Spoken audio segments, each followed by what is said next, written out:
আসসালামু আলাইকুম। যারা একদম নতুনভাবে বিসিএস এর পড়া শুরু করতে চাচ্ছিলেন এবং তারা জানতে চাইছিলেন যে কোন বইগুলো আপনাদের পড়তে হবে এবং কতটুকু আপনাদের পড়তে হবে, কোন বইগুলো দিয়ে আপনারা শুরু করবেন। প্রথমে আমি নবম দশম শ্রেণীর বাংলা ব্যাকরণ পুরাতন বইটা দেখাচ্ছি। প্রথমে আপনাকে এই বইটা অবশ্যই সংগ্রহে রাখতে হবে এবং এই বইটাই মেইনলি আপনাকে পড়তে হবে ব্যাকরণের জন্য।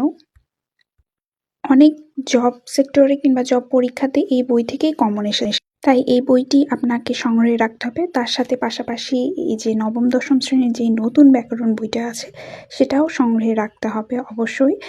এবং এই বইয়ে ওই বইয়ের তুলনায় কম আছে এবং তেমন ধরনের নেই, কিন্তু কিছু কিছু নতুন সংস্করণ করা হয়েছে, সেগুলো দেখার জন্য এই বইটি আপনি পাশাপাশি রাখতে পারেন।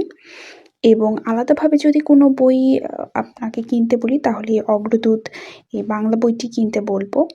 এছাড়াও অভিযাত্রী এগুলোও পাওয়া যায়, কিন্তু আমার অগ্রদূত এই বইটি পড়ে অনেক ভালো লেগেছে। এখানে বাংলা সাহিত্য এবং ব্যাকরণ পার্ট দুইটাই একসাথে আছে এবং বাংলা সাহিত্য অনেক ভালো করে এই যে সব কবিদের নাম এবং লেখকদের পরিচিতি এবং কতটুকু পড়তে হবে এগুলো সব কিছুই ভালোভাবে এবং ডিটেলসে দেওয়া আছে।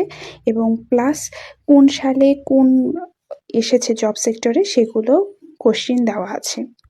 আপনারা চেষ্টা করবেন যে যেকোনো একটা বই কিনে পুরোটা শেষ করার এবং বারবার সেটা রিভিশন দেওয়ার।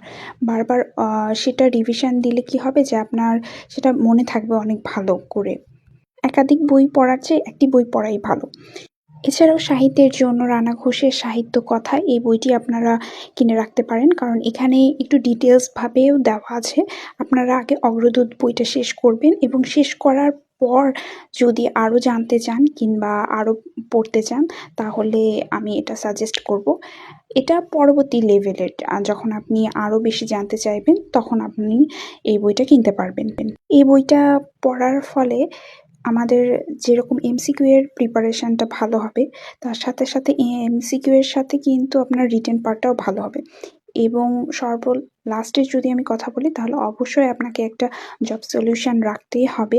সেটা আপনি যে কোনো জব সলিউশন নিতে পারেন, প্রফেসরের জব সলিউশন নিতে পারেন, ফিনমসে বা ইনসেপশনের যে কোনো একটি রাখতে পারেন। এবং হচ্ছে আমার এই ফিনোমের জব সলিউশনটা বিশেষ করে ভালো লেগেছে এবং এটি টপিক ভিত্তিক হওয়ার ফলে আপনি দেখবেন যে প্রত্যেকটা টপিক আলাদা আলাদাভাবে দেওয়া আছে এবং প্রত্যেকটা টপিকে কোন সাল কোথায় থেকে কোশ্চেন এসেছে সেগুলো কিন্তু আলাদাভাবে দেওয়া আছে।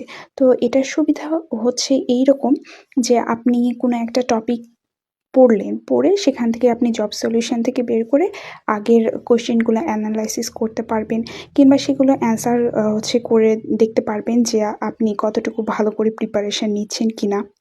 যদি একদম বিগিনার্সদের কথা বলি তাহলে আমি অবশ্যই বলবো যে আপনার নবম দশম শ্রেণীর ব্যাকরণ বইটা, অগ্রদূত আর একটা জব সলিউশন আপনি আগে কিনবেন, প্রথমেই কিনবেন অন্যান্য বই কেনার চাইতে। তারপর আপনি সেগুলো দেখবেন।